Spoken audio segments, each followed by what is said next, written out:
Hello students, welcome back to the amazing platform of NCERT वाला and myself Yashika. और मैं आपको पढ़ाऊंगी बच्चों बॉटनी। आपको पता है, लेकिन जब आप बोर्ड्स में पेपर देते हो तो आप एज अ बायोलॉजी देते हो, तो एवरीवन नोज कि बायोलॉजी में दो सेक्शंस आपको पढ़ने हैं बेटा, एक botany and zoology. So I will be teaching dealing with the botany section of the biology, ठीक है। So I welcome you all again. And कुछ बच्चे जानते होंगे, कुछ बच्चे जान जाएंगे with this batch, the Sankalp batch. तो संकल्प कर लो बच्चों कि आपको जो बोर्ड्स में नंबर लाने हैं वो बहुत अच्छे नंबर लाने हैं, है ना। और ये दोनों तरफ से मेहनत होगी बेटा, टीचर्स तो मेहनत करेंगे ही और आपको भी साथ में मेहनत करना है, तभी तो we are going to score more than 95% plus, है ना। डेफिनेटली बायोलॉजी में आप पूरे भी ला सकते हो बेटा। मेरे पढ़ाए हुए कुछ बच्चों के लास्ट ईयर भी they have scored full out of full, someone has got 98, 99, पूरा लिस्ट के आपके साथ भी शेयर किया गया था। सो आप भी उन बच्चों में से हो सकते हो, और नेक्स्ट ईयर जब हम रिजल्ट शेयर करें तो आप में से भी काफ़ी सारे बच्चों के नाम हम चाहते हैं उस पीपीटी में, उस बोर्ड पर हो, स्क्रीन पर हम दिखा सके, है ना। तो तैयार हैं सब? यस। तो जो सबसे पहला चैप्टर है बेटा एनसीईआरटी का, that is reproduction in organism. And one thing more बच्चों, आपको पता है कि इस बैच का मोटो क्या है? मोटो है आपका बोर्ड्स में अच्छे नंबर लाना, है ना। बोर्ड्स में बहुत अच्छे नंबर लाना, हर सब्जेक्ट में बहुत अच्छे नंबर लाना। And you are getting this batch, आपको पता है कोई पैसे नहीं खर्च करने, बस आपको शिद्दत चाहिए, मेहनत चाहिए, लगन चाहिए बेटा अच्छे नंबर लाने के लिए। और आप पीडब्ल्यू के साथ जुड़े हो तो उसमें आपको कोई परेशानी नहीं होगी। And one more thing, as you can see, हम we will be focusing on CUET as well, है ना। Okay, so let's get started. सबसे पहले एक बात और बता दूं बच्चों, जब भी हम बात करेंगे ना फॉर दिस चैप्टर और any chapter in my subject, साथ में एनसीईआरटी हमेशा खोल करके बैठनी है, ठीक है। क्योंकि बेटा जब मैं आपको ये चैप्टर के बारे में टॉपिक्स में रिलेट कराऊंगी तो I am going to do the NCERT reading as well. तो मैडम नहीं चाहती हैं बेटा कि आप लोग को एनसीईआरटी अलग से पढ़नी पड़े, तो what I am gonna do, मैं आपको एनसीईआरटी की रीडिंग साथ में ही पढ़ाऊंगी, है ना। तो आप भी मेरे साथ में रीडिंग कर लो बेटा, आपको डबल मेहनत नहीं करनी पड़ेगी, मेरे साथ ही आपका एनसीईआरटी भी कवर हो जाएगा। और एक और चीज़, बच्चे बहुत परेशान होते हैं एनसीईआरटी के बैक एक्सरसाइजेस के लिए। क्यों ना ऐसा काम करते हैं यार, एनसीईआरटी के बैक एक्सरसाइजेस भी कर लेते हैं साथ ही साथ, है ना। तो कुछ क्वेश्चंस हम कर लेंगे और आपको पता है प्रैक्टिस शीट भी मिलेगी, तो बेटा कहीं भी किसी तरफ से कोई कमी नहीं छूटेगी हमारी तरफ से, तो आपके तरफ से भी कोई कमी छूटनी नहीं चाहिए to score very very good marks in the boards, है ना। तो सब तैयार हैं बच्चों? ओके, तो स्टार्ट करते हैं अपना सबसे पहला chapter, that is reproduction in organism. अच्छा, एक और चीज बच्चा, और वो ये है कि ये जो चैप्टर है ना बेटा, इसमें बॉटनी का कुछ सेक्शन है और कुछ सेक्शन ज़ूलॉजी का है। Since I am your biology mentor, तो I am going to take the botany वाला सेक्शन ओनली, ठीक है। ज़ूलॉजी वाला सेक्शन आपको ज़ूलॉजी पोर्शन में पढ़ाया जाएगा, ठीक है। ओके, सो जैसा चैप्टर का नाम है, that is reproduction in organism, ठीक है। फटाफट एनसीईआरटी खोल लो, फटाफट एनसीईआरटी खोल लो, है ना। एनसीईआरटी नहीं खोले हो, पॉज करो, फटाफट एनसीईआरटी लेकर के आओ और साथ में रखो पेन, हाइलाइटर आपके पास होना चाहिए बेटा, बिकॉज एनसीईआरटी इज और एवरीथिंग। बच्चों को क्या लगता है ना बच्चों कि तुम भी बच्चे ही हो वैसे, उनको क्या लगता है कि जैसे छोटे क्लासेस में क्या होता था ना, स्कूल लेवल पर जब आप पेपर देते थे, आपको कुछ सेट ऑफ क्वेश्चंस क्लास में करा दिए जाते थे, 15 क्वेश्चन, 20 क्वेश्चन, 30 क्वेश्चन। आप उन्हीं क्वेश्चंस को याद करते थे, रटते थे, ठीक है। समझते भी होगे, I am not saying, but learn करना पड़ता है when you have to write subjective answers, है ना। तो स्कूल का आपको पैटर्न पता है, आपको फिक्स्ड क्वेश्चंस ही प्रोवाइड किए जाते थे और उसी को आप याद करते थे। बट बेटा ये बोर्ड्स है, ठीक है, आप सिर्फ 20-30 क्वेश्चंस पे बेस रटोगे तो परेशान होगे। आपको, आपका एम ये होना चाहिए बच्चों कि आपको पूरा चैप्टर की बेसिक समझ में आए। और सब कुछ कहाँ से क्वेश्चन फ्रेम किया जाता है बेटा? एनसीईआरटी से। एनसीईआरटी इज और एवरीथिंग, एनसीईआरटी से ही बेटा सीबीएसई में क्वेश्चंस फ्रेम होंगे। और नॉट इवन इन सीबीएसई, अगर आपके आगे जाकर के एम बदलता है और आपको फिर से नीट की तैयारी करनी है, तो again that will come from the NCERT only. तो एनसीईआरटी आपको बोर्ड्स के लिए भी फायदेमंद होगी, CUET के लिए भी फायदेमंद होगी, नीट के लिए भी फायदेमंद होगी, है ना। तो क्यों ना हम एनसीईआरटी ही अपनी बेसिस रखें और उसी को क्लियर करेंगे। That is why I am saying कि एनसीईआरटी लेकर के बैठना, ठीक है। आओ, सारे बच्चे समझ चुके हैं, एम समझ चुके हैं, मोटो समझ चुके हैं, इस बैच का प्रोसीड कैसे करना है वो भी समझ चुके हैं। तो without wasting much more time, let's get started with the chapter reproduction in organism. और मैम का नाम तो आपको मैंने बता ही दिया, यस। तो व्हाट इज रिप्रोडक्शन? ये वर्ड नया नहीं है, क्लास 10th में पढ़ा होगा, रिप्रोडक्शन नाम सुना होगा। तो है क्या ये रिप्रोडक्शन? रिप्रोडक्शन को डिटेल में पढ़ने से पहले क्यों ना पहले एनसीईआरटी हमें जो चीज बताती है उसको समझ लेते हैं। यस, सो एनसीईआरटी सबसे पहले बेटा डिफाइन करती है लाइफ स्पैन। ठीक है, क्या डिफाइन करती है बेटा? Life span. क्या है लाइफ स्पैन? जैसे हम इंसानों की बात करते हैं, है ना, तो आपको पता है बेटा इंसान की लाइफ स्पैन कितनी है? सबको पता होगा। एवरेज लाइफ स्पैन जो हम बोलते हैं that is around 60 years.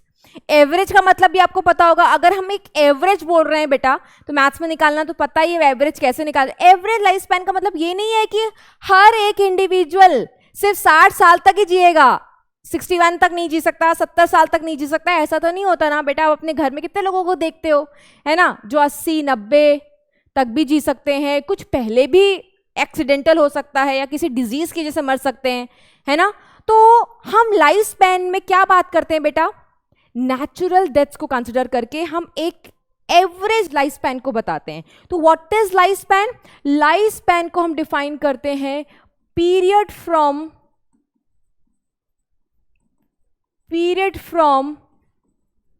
Birth to natural death. इसमें नेचुरल डेथ की बात कर रहे हैं बेटा, है ना। तो क्या ये हर ऑर्गेनिजम्स के लिए सेम है? तुम बोलोगे ना बाबा ना, बिल्कुल हर ऑर्गेनिज्म का बेटा लाइफ स्पैन अलग अलग है। गाय का अलग है, बकरी का अलग है, बिल्ली का अलग है, ठीक है, पीपल के पेड़ का अलग है, बरगद के पेड़ का अलग है, बनाना के पेड़ का अलग है, काऊ का, क्रो का अलग है, पैरट का अलग है ना। So it varies depending upon different type of organism, different type of species. But अगर मैं ये बोलूं, क्या लाइफ स्पैन को साइज और कॉम्प्लेक्सिटी से लेना देना है? क्या लाइफ स्पैन किसी ऑर्गेनिज्म के साइज पर डिपेंडेंट है? जितना भारी भरकम साइज उतना ज्यादा लाइफ स्पैन? नहीं, है ना। तो it is not related, this is also NCERT rights, this is not related with size and complexity of organism। ये बिल्कुल उस पर डिपेंड नहीं करता। इसको समझाने के लिए जैसे हम पढ़ सकते हैं एक एग्जाम्पल है क्रो एंड पैरट।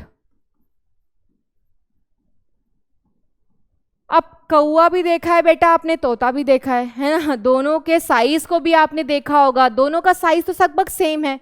तो क्या हम ये कह सकते हैं दोनों का लाइफ स्पैन भी सेम होगा? अगर आप ये कहोगे तो बेटा ये गलत हो जाएगा, है ना। क्यों? भले इनकी साइज सेम है बट इनका लाइफ स्पैन सेम नहीं है। क्रो का जो लाइफ स्पैन होता है बेटा वो सिर्फ 15 साल, कौवा सिर्फ 15 साल ही तक जीवित रह सकता है, मतलब एवरेज लाइफ स्पैन, ठीक है। यस, एंड पैरट का बेटा लाइफ स्पैन होता है 140 साल। सो आपको खुद ही समझ में आ रहा है कि लाइफ स्पैन डिपेंडेंट नहीं होता size and complexity of organism. जैसे जैसे हायर ऑर्गेनिज्म, हायर प्लांट्स की बात करते हैं बेटा, उसमें कॉम्प्लेक्सिटी बढ़ती चली जाती है, बट लाइफ स्पैन का उससे लेना देना नहीं है। अच्छा, हम बोल रहे हैं लाइफ स्पैन वो है जो बर्थ से लेकर के नेचुरल डेथ तक चले। That means every organism is going to die. हम सब तो मर जाएंगे ना बेटा एक दिन। मैं हो गए, आप हो गए, कोई ना कोई हो गया, सब मर जाएंगे, कोई अमर नहीं है ना। जैसे टीवी सीरियल में, पुरानी मूवीज में दिखाता था, ये तप कर लो, ये पूजा कर लो, आप अमर हो जाओगे, है ना। तो ऐसा तो है नहीं। ऐसा है क्या? नहीं है। दैट मीन्स हम सब एक ना एक दिन मर जाएंगे। डेथ बेटा सबकी निश्चित है, सर्टेन है कि होनी ही होनी है, ठीक है। तो ये भी एनसीईआरटी लिखती है। क्या लिखती है बेटा? Death of every organism is certain मतलब होगी ही होगी। no organism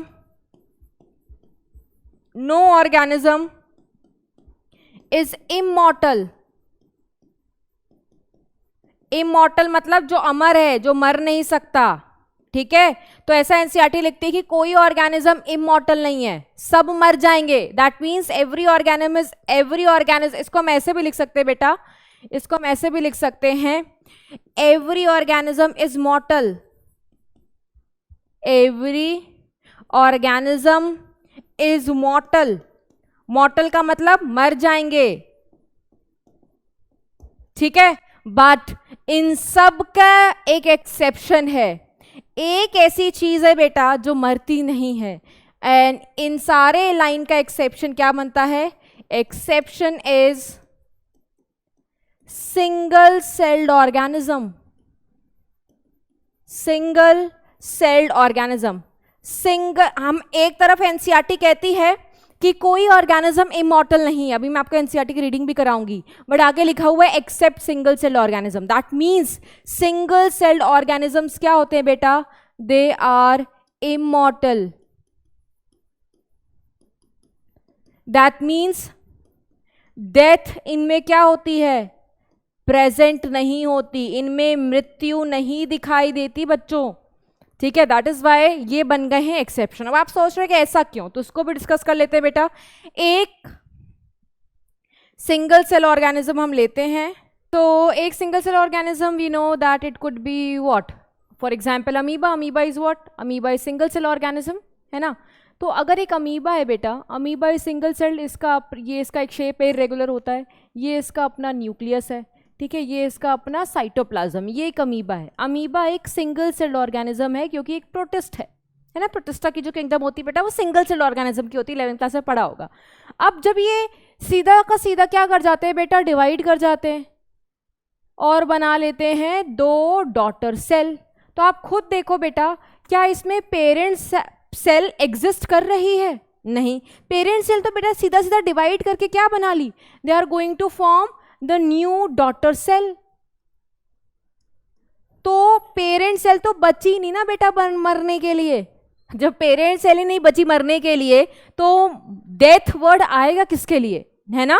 so that is Y हम क्यों बोलते हैं, एनसीईआरटी ने भी क्वेश्चन पूछा हुआ है, why single celled organisms, why single celled organism. Single celled organism का मतलब क्या होता है बेटा? सिंगल सेल वाले ऑर्गेनिज्म। दैट मीन्स हम इसमें यूनिसेलुलर ऑर्गेनिज्म की बात करा रहे हैं, यूनिसेलुलर ऑर्गेनिज्म की, ठीक है। कि यूनिसेलुलर ऑर्गेनिजम्स इमॉर्टल क्यों होते हैं, ठीक है। तो आंसर क्या लिखोगे? आंसर में आप अमीबा का एग्जाम्पल ले सकते हो, अमीबा का डायग्राम बना सकते हो बोर्ड्स में, and you will write no part is left to die, therefore they are considered to be immortal. Clear हो गया? ओके तो हमने एनसीईआरटी का स्टार्टिंग पार्ट समझ लिया लाइफ स्पैन का। अच्छा, एक और चीज हम कह रहे हैं, एक लाइफ स्पैन जो है ऑर्गेनिज्म की, जैसे अगर हम अपनी बात करें, हम 60 साल के लिए बोलते हैं अपने आप को कि हमारी एवरेज लाइफ स्पैन 7 साल तक, ठीक है। दैट मीन्स उस पूरे टाइम तक कुछ फेजेस चढ़ती होंगी, है ना। या आप कह सकते हो कि लाइफ तो बेटा कब ओरिजिनेट हो गई थी, आप पढ़ोगे एवोल्यूशन में, तब से लेकर के अभी तक आपको स्पीशीज की एग्जिस्टेंस दिखाई दे रही है। वो अलग बात है बेटा, during the course of time कोई ना कोई एक्सटेंड कर जाता है, मर जाता है हमेशा के लिए, that is a different case, but species की कंटिन्यूएशन तो चले जा रही है ना। दैट मीन्स कोई ना कोई तो प्रोसेस है जो रिस्पॉन्सिबल है स्पीशीज की कंटिन्यूटी के लिए। एम आई राइट? यस।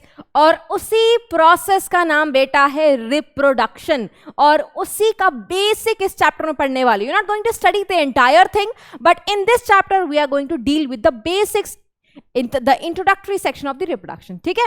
ओके, तो लाइफ स्पैन पढ़ लिया। अब क्यों ना हम लाइफ स्पैन के लिए एक एनसीईआरटी का फिगर भी देख ले। एनसीईआरटी का एक पन्ना देखोगे बेटा, just the second page of this chapter आपको ये बना हुआ दिखाई देगा। इसमें एनसीईआरटी ने कुछ स्पीशीज की तो लिख दी है, कुछ के फिल इन द ब्लैंक्स है जो आपको भरने दे, बट डोंट वरी, मैम ने सारा फिलअप कर दिया है। आपको सिर्फ अपने एनसीईआरटी खोली हुई होगी, आपने खोली है ना, आपको वहां पे फिलअप कर देना है ना। जैसे एलिफेंट का जो बेटा लाइफ स्पैन होता है वो 60 से 90 साल होता है। रोज का जो लाइफ स्पैन होता है बेटा, रोज प्लांट सबके घर में होगा, आपने देखा होगा, ऐसा नहीं है कि वो सालों 10, 15, 20 साल तक रह सकता है, ठीक है, खराब भी हो जाता है, ठीक है। तो उसका जो एवरेज लाइफ स्पैन हम बोलते हैं वो 5 से 7 साल का होता है, ठीक है। डॉग, बहुत सारे डॉग लवर होंगे, है ना, तो उनको भी पता होगा, जो जिनके साथ रहते हैं उनके बारे में तो पता चल ही जाता है कि एक एवरेज लाइफ स्पैन डॉग का कितना होता है, 25 से 30 साल। बटरफ्लाई तितली द वेरी नाजुक नाजुक सी जो होती हैं 1 से 2 वीक, ठीक है। क्रो मैं हमने बता दिया 15 साल, ठीक है। बनाना 25, बनाना की पेड़ रखते हैं बेटा, बहुत सारे लोगों के घर में होता है, तो 25 साल तक। गाय फेमिलियर हो गया आप, जिनके यहाँ होगी 20 से 25 साल। तोता मैम ने ऑलरेडी बता दिया 140 years. Okay, we have written yes 140। Okay, crocodile कितने साल का है बेटा? क्रोकोडाइल का भी एनसीईआरटी लिखी हुई है, तो टेंशन लेने की जरूरत नहीं, बस आपको लर्न करना है। Horse we have 3 to 4 months, fruit fly 2 weeks, rice plant 3 से 4 मंथ, सीजनल होता है ना बेटा, जब तक उनका सीजन होता है उसके बाद तो उनका हार्वेस्ट कर लेते हैं, तो राइस प्लांट का होता है 3 to 4 months, टॉर्टोइस का होता है 100 से 150 ईयर, एंड बैनियन ट्री का होता है बेटा 200 से 300 साल तक। तो ये सारे एवरेज लाइफ स्पैन बेटा आपको याद रखने हैं, then only you can solve the questions. Okay okay, so next we are going to do the NCERT part of this paragraph. So NCERT में स्टार्टिंग में लिखा हुआ है बेटा, फटाफट रीडिंग करेंगे, फटाफट आप अपने एनसीईआरटी को उठाओ और हाईलाइट करना शुरू करो मेरे साथ। Each and every organism can live only for a certain period, definitely ये पहले ही बता दिया, because every organism has to die, the death is निश्चित, द डेथ इज सर्टेन, ठीक है।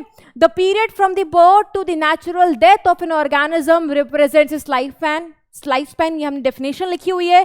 लाइफ स्पैन कुछ ऑर्गेनिजम्स के फिगर में दिए हुए हैं, जो फिगर अभी हमने देखी 1.1।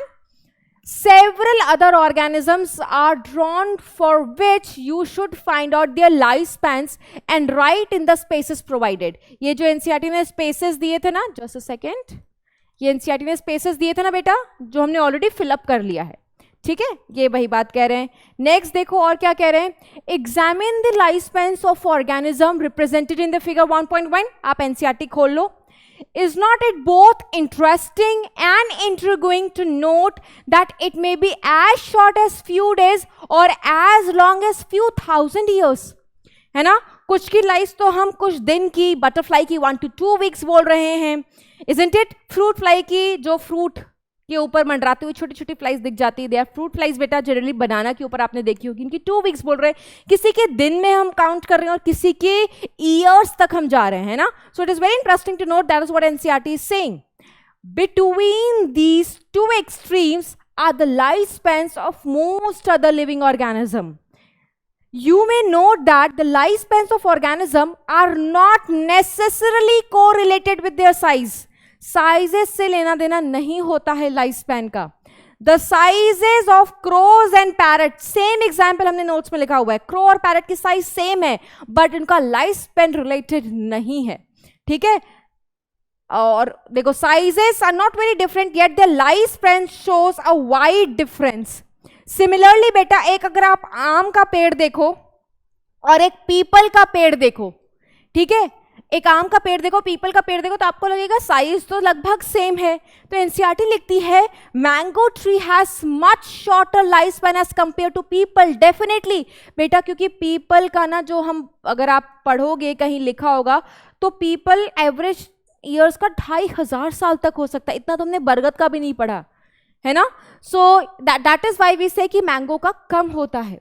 What ever be the life span, the death of every individual, ये भी हमने लिखा है कि हर इंडिविजुअल का डेथ क्या है बेटा, सर्टेन है। दैट मीन्स कोई ऐसा इंडिविजुअल नहीं है जो इमॉर्टल हो। इमॉर्टल का मतलब क्या है बेटा, इमॉर्टल का मतलब है अमर, कभी ना मर सके, ऐसा नहीं है, ठीक है। लेकिन यहां एक्सेप्शन लिखा हुआ है, सिंगल सेल्ड ऑर्गेनिजम्स, इसका भी रीजन हमने कर लिया है। Why do we say that there is no natural death in single cell organism, ये भी हमने कर लिया। क्यों? क्योंकि बेटा उनके पेरेंट डिवाइड कर जाते हैं, कोई पार्ट बचता ही नहीं है मरने के लिए। तो देखो, गिवन दिस, इन्होंने क्वेश्चन पूछा है, हमने आंसर कर दिया।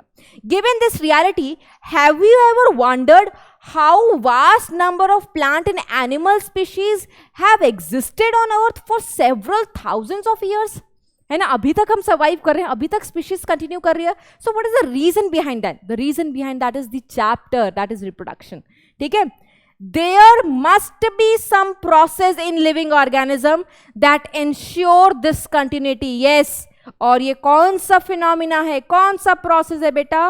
रिप्रोडक्शन। कौन सा प्रोसेस है? रिप्रोडक्शन, ठीक है। So we are talking about reproduction. Something that is responsible for the continuity of species. कर लिया ना साथ में एनसीईआरटी के लाइंस, ठीक है। आ जाओ नेक्स्ट, हम बात करेंगे किसकी बेटा, वही प्रोसेस जिसकी वजह से आज स्पीशीज की कंटिन्यूटी मेंटेन्ड है, that is reproduction.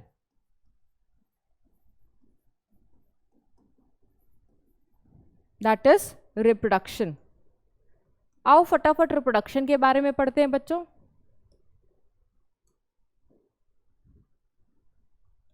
So what is reproduction? Reproduction एक तरीका है, प्रोसेस बाय विच, या आप लिख सकते हो ability of giving rise to new individuals,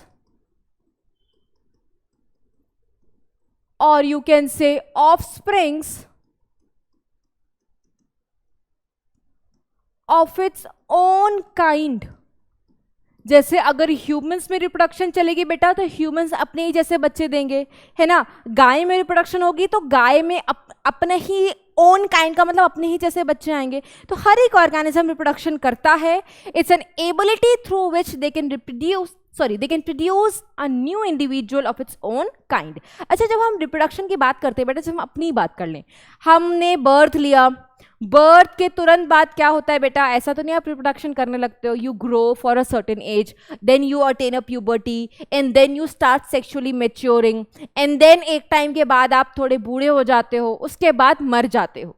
मैं यहाँ एक्सेप्शन वाले की बात नहीं करती, क्योंकि बेटा एक्सेप्शन हमारी एनसीईआरटी लिखती है तो हमने डिस्कस कर लिया है वो। अब हम जनरल बात करेंगे। दैट मीन्स रिप्रोडक्शन में हम क्या बात कर रहे हैं, it's a cycle of growth, ठीक है। मतलब बर्थ लिया, बर्थ के बाद ग्रोथ होगी और ग्रोथ के बाद हम मर जाएंगे, ठीक है। तो ये भी एनसीईआरटी की लाइन है, it's a cycle of birth,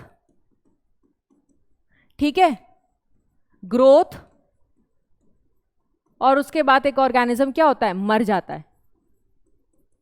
but मरने से पहले बेटा जब उनकी ग्रोथ फेज होगी तो सेक्सुअल वाला फेज भी आया होगा, और उस दौरान उन्होंने अपने जैसे बहुत सारे बच्चों को पैदा कर दिया होगा।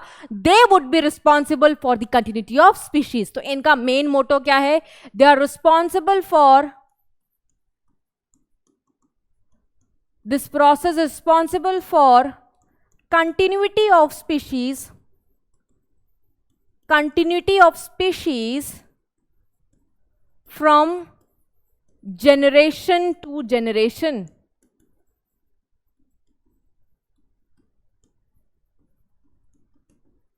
ठीक है। और एनसीईआरटी ने एक बात लिखी हुई, थोड़ा घुमा फिरा करके बस ये लिखा हुआ है कि आपको रिप्रोडक्शन से वेरिएशन भी मिलता है, बट कैसे मिलता है वो आप चैप्टर 5 में पढ़ोगे, जेनेटिक्स वाले चैप्टर में पढ़ोगे। बट मैं आपको लिखवा देती हूँ, यस हमें रिप्रोडक्शन से we do get genetic variation मिलती है हमें। जब हम सेक्सुअल रिप्रोडक्शन की बात करते हैं तो give rise to genetic variation.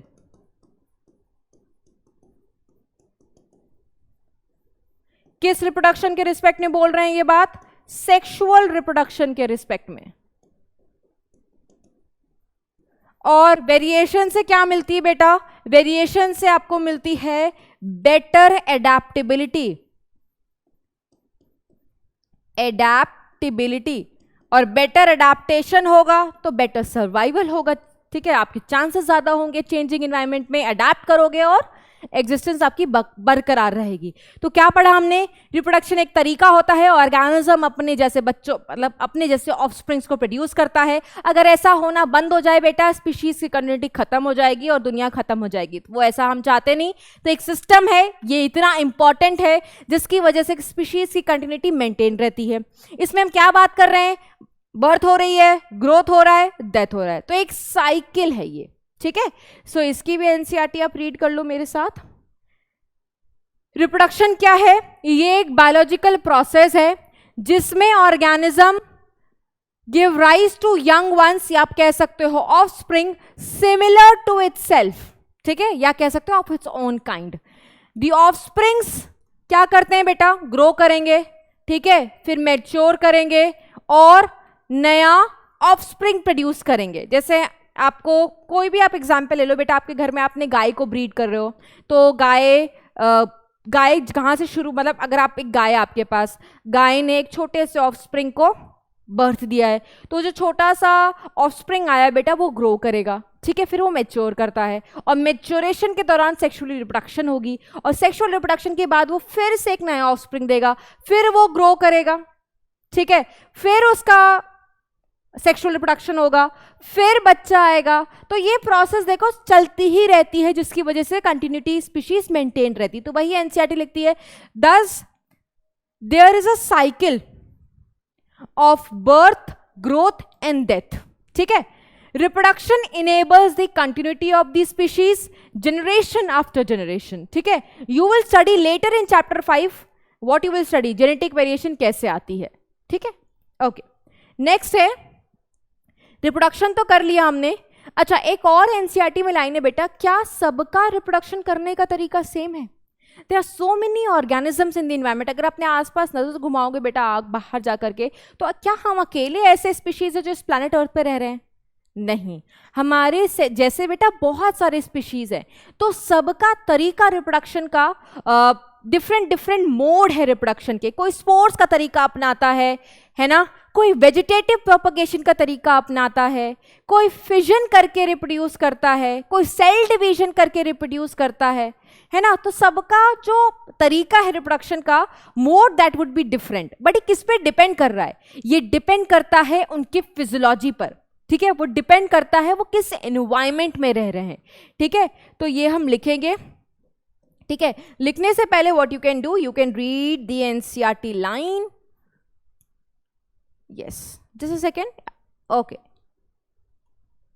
हाँ, ये देखो जस्ट उस पैराग्राफ के नीचे, there is a large diversity in the biological world. Definitely बहुत सारे ऑर्गेनिज्म है।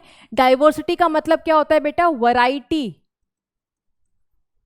Of different life forms. तो हम अकेले ऐसे लाइफ फॉर्म्स नहीं है जो यहां पर रह रहे हैं, बहुत सारे हैं, उसी को डाइवर्सिटी कहा गया है, ठीक है। तो बहुत सारी डाइवर्सिटी है इस बायोलॉजिकल वर्ल्ड में, और हर ऑर्गेनिज्म ने अपना तरीका इवॉल्व किया है to multiply and produce offspring, ठीक है। ये किस पे डिपेंड करती है? ऑर्गेनिजम्स का हैबिटेट और उसकी इंटरनल फिजियोलॉजी, ठीक है, एंड सेवरल अदर फैक्टर, जिसमें हार्मोन्स वगैरह भी आ गए बेटा, बिकॉज आपको पता है जब एक इंडिविजुअल सेक्सुअली मैच्योर होता है तो we go under so many hormonal changes, है ना। ये आपने 10th क्लास में ही पढ़ा होगा, आप पढ़ोगे ह्यूमन रिप्रोडक्शन वाले में भी, है ना। And are collectively responsible for how organism reproduces based on whatever there is participation of one organism or two in the process of reproduction. Reproduction is of two types, ठीक है, one is sexual and one is asexual. वो मैं आपको आगे पढ़ाऊंगी। तो इस paragraph से आपको क्या नोट डाउन करना है? आपको नोट डाउन करना है different organism have different mechanism of reproduction. You can write mechanism बच्चों, या आप लिख सकते हो mode of reproduction.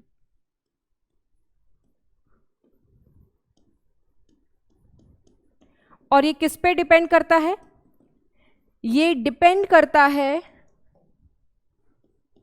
this depend on number 1 habitat, जहां पर वो रह रहे हैं बेटा। हैबिटेट मतलब physical address of an organism, ठीक है, जहां पर कोई एक ऑर्गेनिज्म रह रहा है वो उसको हैबिटेट बोलते हैं। और दूसरा, एक ऑर्गेनिज्म के अंदर की फिजियोलॉजी,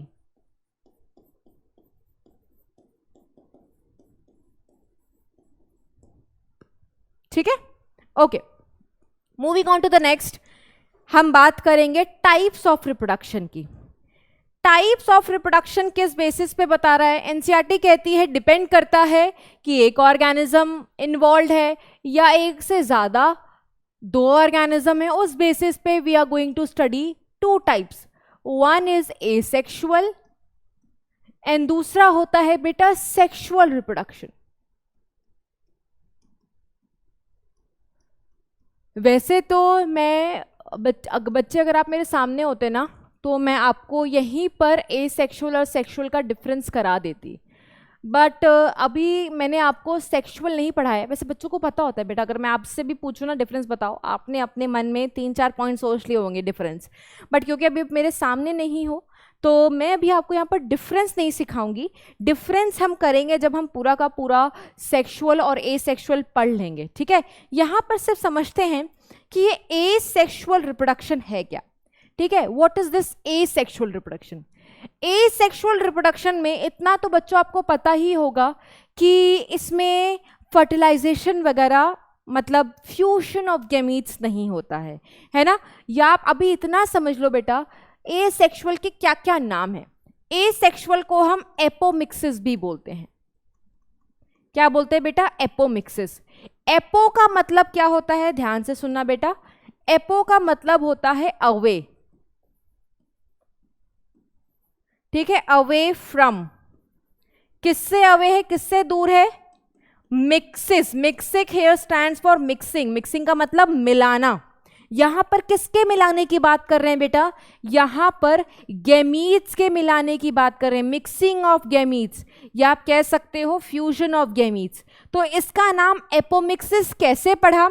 इसका नाम एपोमिक्सिस इसलिए पड़ा क्योंकि एसेक्सुअल रिप्रोडक्शन में fusion of gametes, mixing of gametes का दूर दूर तक कोई लेना देना नहीं है, इसलिए वर्ड लगा हुआ है अवे फ्रॉम, ठीक है। यहां पर जर्म सेल्स का रोल आप नहीं देखोगे, यहां पर you will get to see somatic cells responsible for this type of reproduction. तो हम इसको और क्या नाम देते हैं बेटा? Somatogenic reproduction. क्या नाम देते हैं बेटा? Somatogenic reproduction.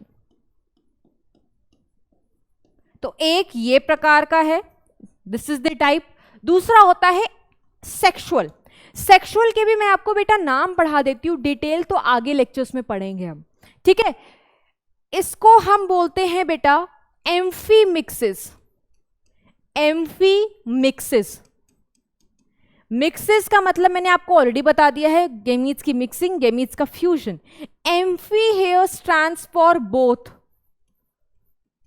बोथ किसके लिए है? Both types of gametes. एक मेल गैमीट होता है बेटा जो मेल पेरेंट्स से आता है, मेल इंडिविजुअल से आता है, और एक फीमेल गैमीट आता है। देखो बेटा, आपको इतना तो पता होगा कि जब हम मेल लिखते हैं तो मेल का सिंबल ऐसे होता है, सर के ऊपर एरो।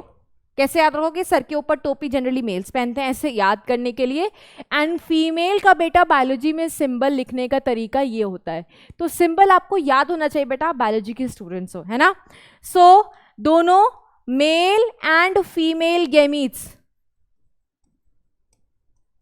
Fuses together.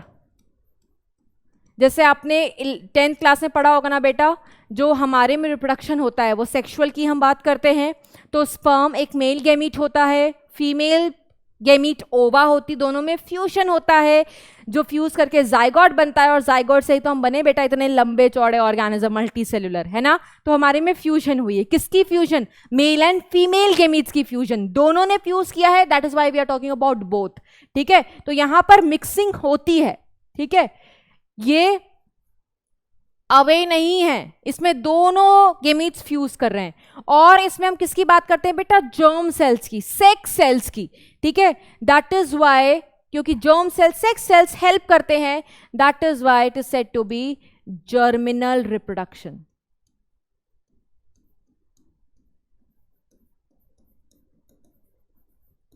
ठीक है, फिर से लिख देती हूं, मिक्सिंग। क्लियर हो गया बच्चों? तो ये दो नाम है। अब हम डिटेल पढ़ते हैं। इसका डिटेल आगे आने लेक्चर में पढ़ोगे, इसका डिटेल अभी इसी लेक्चर में पढ़ने वाले हो। सो एसेक्सुअल रिप्रोडक्शन का डिटेल पढ़ते हैं। What is asexual reproduction? नाम तो आपने पढ़ लिए। हम एसेक्सुअल रिप्रोडक्शन को क्या बोलते हैं बेटा? This is uniparental. Parental word किससे आया है? पेरेंट से, ठीक है। यूनि का मतलब होता है वन, तो यूनिपेरेंटल का मतलब क्या होगा? Involves single parent. इसमें बेटा एक ही पेरेंट होता है, मतलब एक ही पेरेंट तुम्हारा रिस्पॉन्सिबल है रिप्रोडक्शन कराने के लिए। That is what is said to be uniparental. ठीक है। दूसरा अभी मैडम ने आपको बताया बेटा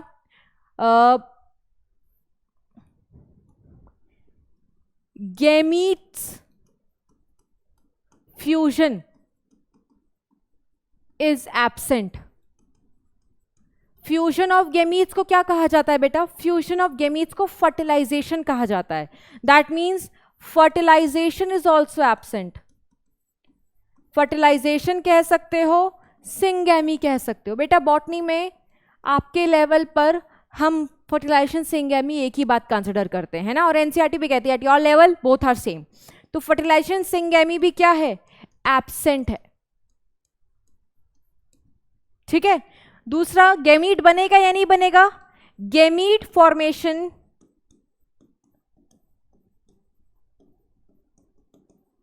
may be present और absent। ठीक है। बच्चे पूछते हैं मैम ऐसा एग्जाम्पल दो जिसमें गैमीट्स नहीं बनता फिर भी रिप्रोडक्शन हो जाती है एसेक्सुअल के थ्रू। हनी बी बेटा, मेल हनी बी, आप आगे पढ़ोगे इसी चैप्टर में, जो मेल हनी बी होती है ना बेटा, जिनको हम ड्रोन बोलते हैं, वो पार्थिनोजेनेसिस का रिजल्ट है।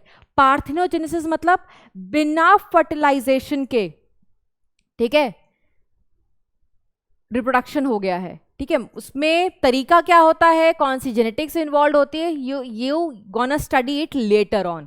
ठीक है। बट उसमें सीधा का सीधा बिना फर्टिलाइजेशन के फीमेल मेल ड्रोन बन जाता है हनी बी के केस में। ठीक है। उसके बाद नेक्स्ट, इसमें जो बच्चे आएंगे वो कैसे होंगे? Offsprings produced, offsprings produced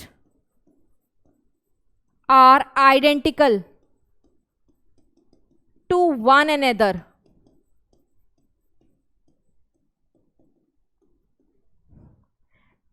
and also to parents। ऐसा क्यों? क्योंकि बेटा ये जिस डिवीजन के थ्रू होता है ना सब कुछ, जैसे अमीबा में जब हमने पढ़ा था बाइनरी फिजन, जैसे यहां पर इस केस में, ठीक है, यहां पे भी तो डिवीजन हुआ ना बेटा। किस प्रकार का डिवीजन था ये डिवीजन हम जो बोलते हैं दैट इज माइटोसिस। ठीक है। और माइटोसिस क्लास 11th में पढ़ा है बेटा, इसको इक्वेशनल डिवीजन कहते हैं। 11th क्लास में पढ़ा होगा ना। इक्वेशनल डिवीजन इसीलिए कहते हैं कि जो पेरेंट्स के पास क्रोमोसोम नंबर है और डीएनए कंटेंट है वही डॉटर सेल के पास जाता है, तो कोई वेरिएशन तो आया ही नहीं। जो नंबर और कंटेंट पेरेंट के पास था वही बच्चे के पास गया, इक्वल। दैट इज व्हाई इस तरीके के डिवीजन को हम इक्वेशनल डिवीजन कहते हैं। और एसेक्सुअल रिप्रोडक्शन जब भी होती है बेटा, माइटोसिस की मदद लेकर के होती है। ठीक है। दैट इज व्हाई एसेक्सुअल में जो बच्चे आते हैं वो भी एकदम आपस में भी आइडेंटिकल और पेरेंट्स से भी आइडेंटिकल होते हैं। और ऐसे आइडेंटिकल ऑफस्प्रिंग्स को क्या कहा जाता है? ऐसे आइडेंटिकल ऑफस्प्रिंग्स को हम क्या कहते हैं? Such identical offsprings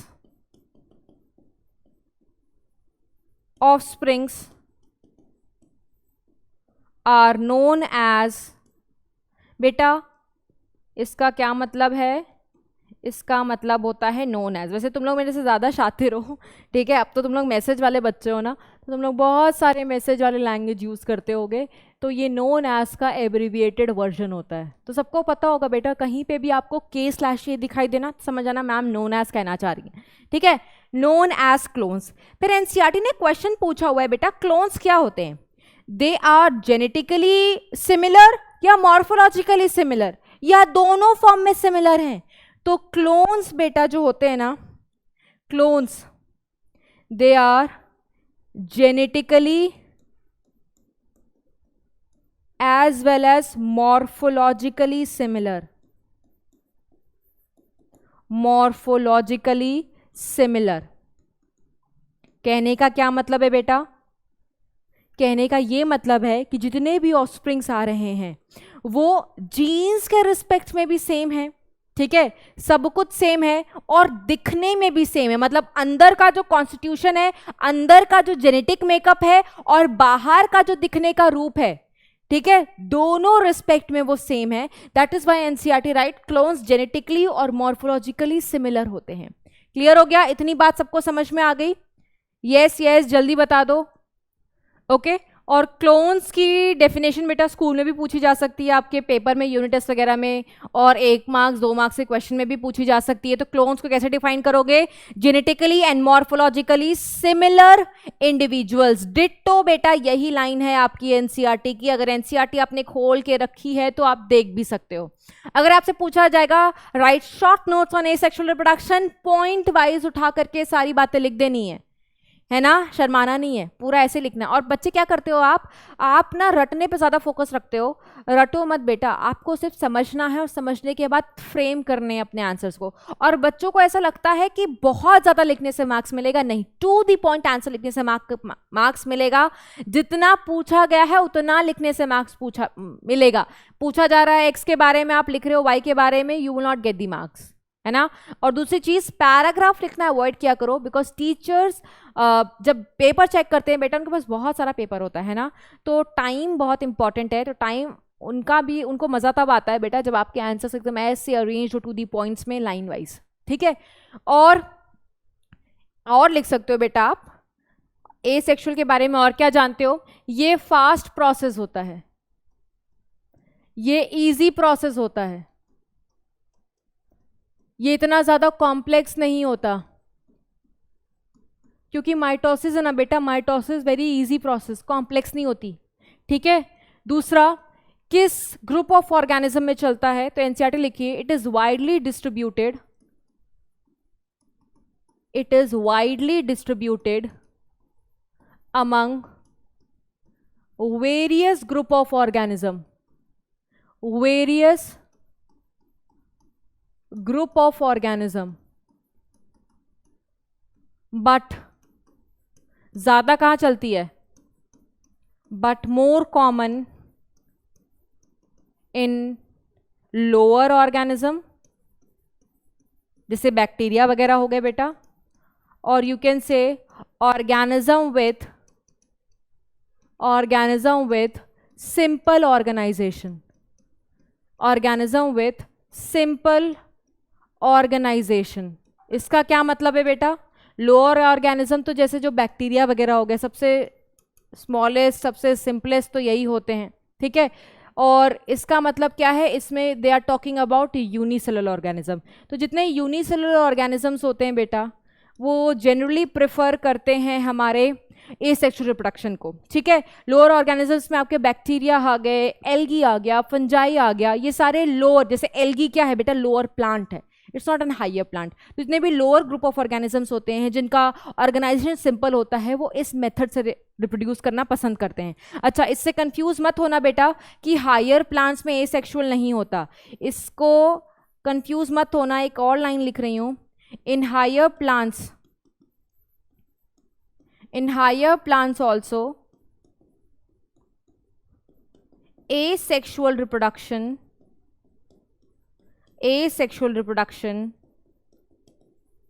by vegetative propagation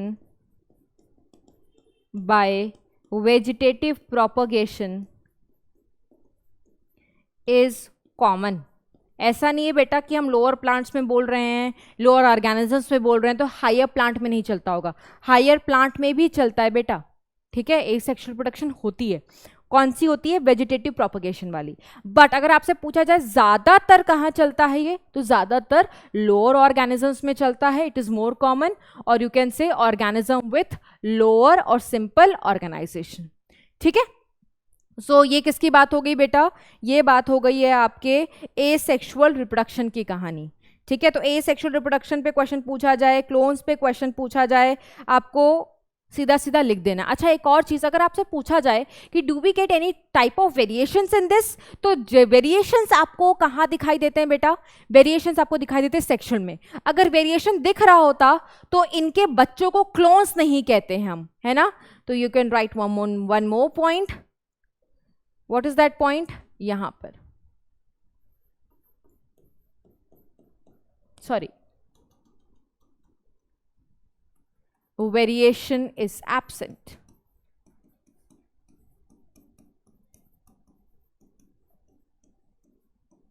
clear हो गया? तो हमने यहां तक बेटा सारा का सारा एनसीईआरटी भी डिस्कस कर लिया है। क्यों ना आप थोड़ा सा क्वेश्चन करते हैं, ठीक है, ऑब्जेक्टिव, एंड देन आगे के जो लेक्चर है we are going to complete in the next class. So सबसे पहला क्वेश्चन है बेटा, select the odd one with respect to the life span. Life span of organism are, odd one का मतलब क्या होता है बेटा? ऑड वन का मतलब होता है incorrect. So life span of organism are not correlated with their size, ये तो इनकरेक्ट नहीं है बेटा, ये ट्रू है। Crows and parrots show wide differences in their life spans, बिल्कुल। कौवे का कितना बताया था बेटा? 15 ईयर्स।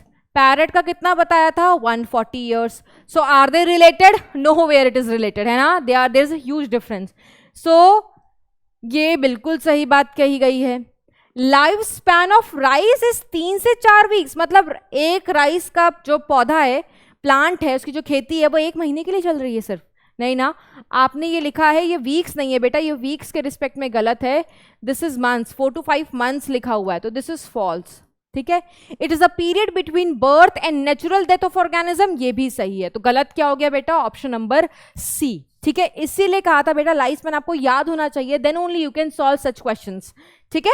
और ये तो ऑब्जेक्टिव के फॉर्म में प्रैक्टिस कर रहे हो बेटा, क्योंकि आप सीयूईटी वगैरह दोगे तो ऑब्जेक्टिव के फॉर्म में आएगा। दैट डजंट मीन कि आपको ऑब्जेक्टिव सब्जेक्टिव में हेल्प नहीं करेंगे, कंसेप्ट तो बिल्ड हो रहा है ना, रिवाइज तो हो रही ना बेटा चीजें, ठीक है। Next, select the plant having the shortest life span. तो ये कैसे कर पाओगे आप? ये तो तभी कर पाओगे जब आपको क्या याद हो? जब आपको लाइफ स्पैन्स याद हो, ठीक है। बैनियन, पीपल आपको बता दिया था बच्चा, ठीक है, 2500 साल तक होता है। बनाना, बैनियन हमारे एनसीईआरटी में लिखा हुआ है, देखो बनाने का कितना है, आप यहां से देखो, बनाना का है 25 और बरगद के पेड़ का है 200 से 300, ठीक है। रोज का दिया हुआ है तो 5 से 7 साल। तो सबसे छोटा लाइफ स्पैन किसका है बेटा? सबसे छोटा लाइफ स्पैन है, सबका लिख भी सकते हो आप, जितनी बार लिखोगे बेटा उतनी बार आपकी प्रैक्टिस होगी। तो बरगद के पेड़ का होता है बेटा 200 से 300 साल तक। पीपल का अगर आप देखोगे तो यू विल गेट 2500 साल, ठीक है। बनाना का 25 दिया हुआ है और रोज का दिया हुआ है 5 से 7 साल। तो सबसे छोटा कौन हो गया बेटा? Rose. Next, select the incorrect match. Asexual को हम सोमैटोजेनिक कहते हैं, ये बिल्कुल सही है, ये मैच तो सही है। सेक्सुअल रिप्रोडक्शन में फ्यूजन ऑफ गेमीट्स होता है, डेफिनेटली, तभी तो मैंने आपको बताया बेटा इसको एम्फीमैक्सिस कहते हैं, है ना। तो ये वाला मैच भी बिल्कुल सही दिया हुआ है। वेजिटेटिव प्रोपगेशन और क्लोन्स का देखते हैं। Clones morphologically similar, genetically dissimilar? नहीं बेटा, जेनेटिकली भी सिमिलर होते हैं, एनसीईआरटी की लाइन है, ठीक है। वेजिटेटिव प्रोपगेशन राइजोम, यस, ये आप आगे पढ़ोगे, ठीक है। तो जो इनकरेक्ट था वो क्या था बेटा? जी। और 11th क्लास में बेटा राइजोम पढ़ा होगा, अगर याद नहीं आ रहा होगा कोई बात नहीं, नेक्स्ट टर्न पे पढ़ोगे, नेक्स्ट लेक्चर में। Cell division is itself a mode of reproduction, ये लाइन किसके लिए कही गई है? सोचो, मतलब सेल डिवाइड कर रहा है उसी टाइम पर, मतलब एक जब सेल डिवीजन हो रही है तो उसी टाइम पे रिप्रोडक्शन भी हो रही है। अगर आपको थोड़ा बहुत याद आता है तो ऐसा हमें लिविंग वर्ल्ड चैप्टर में पढ़ाया गया था क्लास 11th के। और ये बात किसके लिए कही जाती है बेटा? ये बात कही जाती है यूनिसेलुलर ऑर्गेनिजम्स के लिए। ये बात किसके लिए कही गई है? यूनिसेलुलर ऑर्गेनिजम्स के लिए। क्यों? लो सबूत ले लो बेटा, सबूत क्या है कि ये आपका एक अमीबा है। अमीबा ने क्या किया बेटा? डिवाइड किया। डिवाइड करने के बाद you are getting 2 daughter cell, you are getting 2 daughter cell. अगर आपको याद करवाऊं तो रिप्रोडक्शन क्या होती है? रिप्रोडक्शन में आपको 2 इंडिविजुअल्स मिल रहे हैं, दिस इज रिप्रोडक्शन। और क्या ये डिवीजन नहीं है? ये डिवीजन भी तो है, इसमें डिवीजन हुई है। कौन सी डिवीजन हुई है बेटा? बाइनरी फिजन, जो आप नेक्स्ट लेक्चर में पढ़ोगे, है ना। इसमें डिवीजन हुई है, कौन सी? बाइनरी फिजन, जिसकी वजह से तुम्हारा न्यू डॉटर्स बन गए, न्यू डॉटर इंडिविजुअल बन गई, तो ये रिप्रोडक्शन भी है। तो cell division itself a mode of reproduction बेटा in case of all unicellular organisms. तो आपको इसमें यूनिसेलुलर ऑर्गेनिजम्स को छांटना है।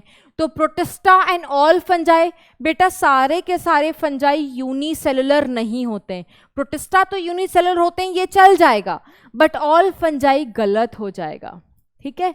Monera fungi in higher plants, ये तो चलो फिर भी चल जाएंगे, बट हायर प्लांट्स तो नहीं चलेगा ना बेटा। बेटा बायोलॉजी में ना ऑल ओनली से, मतलब जिसमें ऑल है या जिसमें ओनली आ रहा है स्टेटमेंट में, बेटा हमेशा इसे सावधान रहना, ये गलत करा देते हैं क्वेश्चंस। तो ऑल की वजह से गलत हो गया, ठीक है। हायर प्लांट्स की वजह से ये पूरा का पूरा ऑप्शन गलत हो गया। Protista and मोनरा, yes protista and मोनरा दोनों ही बेटा क्या है, यूनी। ये प्रोटिस्टा भी यूनी है, मोनेरा में बैक्टीरिया आता है, ये भी यूनी है। प्रोटिस्टा ओनली, ओनली से हमेशा सावधान रहना है।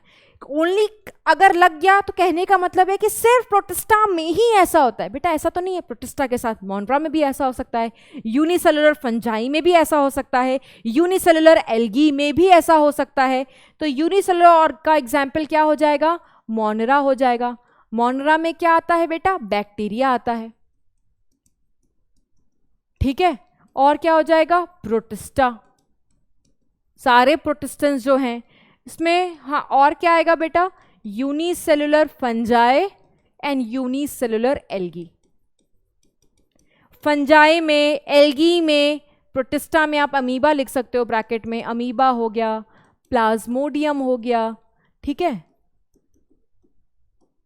अब इन सब में बेटा, एल्गी में, फंजाई में, अमीबा में, बैक्टीरिया में किस प्रकार का एक सेक्सुअल रिप्रोडक्शन चल रहा है, that we are going to take in the next lecture, है ना। तो ये कुछ ऑब्जेक्टिव था, और एक सब्जेक्टिव है बेटा, yes, why is reproduction essential for organism, और ये आपका एनसीईआरटी का क्वेश्चन है, ठीक है। क्योंकि आज जो लेक्चर प्लानर में आज टॉपिक था बेटा, दो ही टॉपिक था, life span and the asexual reproduction, तो बहुत छोटा टॉपिक था, इसीलिए जो क्वेश्चन मिले हमें एनसीईआरटी के बैक एक्सरसाइजेस से वो ज़्यादा नहीं थे। But don't worry, we are going to take the entire NCERT के बैक एक्सरसाइजेस, है ना। So why is reproduction essential for organism, क्यों भाई, क्योंकि अगर बेटा रिप्रोडक्शन नहीं चलती तो आज हमारी एग्जिस्टेंस इस अर्थ पर नहीं होती। Survival, the continuity, the variation which we are getting, everything comes from the reproduction, है ना। तो इसको बखूबी लिखोगे पॉइंट वाइज, कैसे, ऐसे।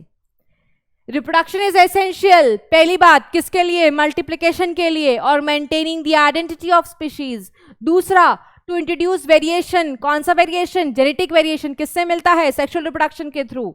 And to maintain and inherit genetic constitution और जेनेटिक मेकअप, ठीक है।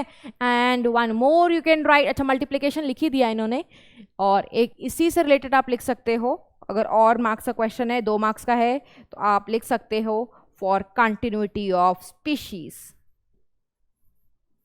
फॉर कंटिन्यूटी ऑफ स्पीशीज, ठीक है। क्लियर हो गया सबको।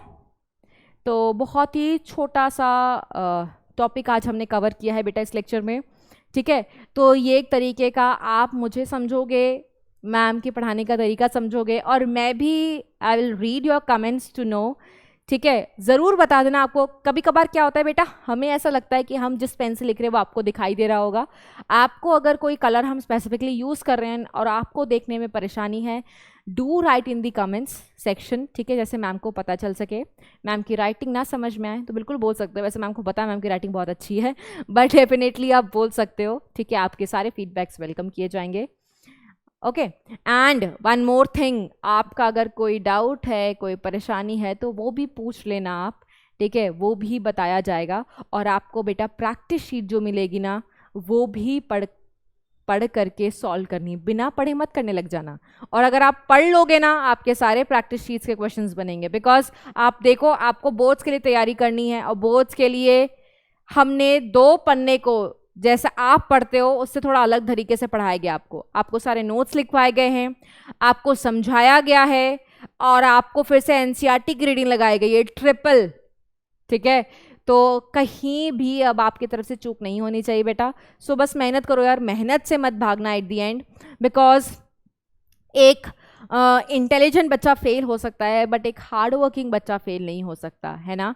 सो धीरे धीरे मैं आपको कुछ अपने हार्ड वर्किंग स्टूडेंट्स की कहानी भी सुनाऊंगी to motivate you. So yes, hard work करते जाओ बेटा, ठीक है। वो कहते हैं ना, अपना कर्म करो, ठीक है, बाकी तो ऊपर वाला है, फल की चिंता तुम मत करो, है ना। So start working hard and we will meet in the next class. तब तक के लिए बच्चों take care and bye bye everyone. Thank you so much, thank you, bye bye and take care.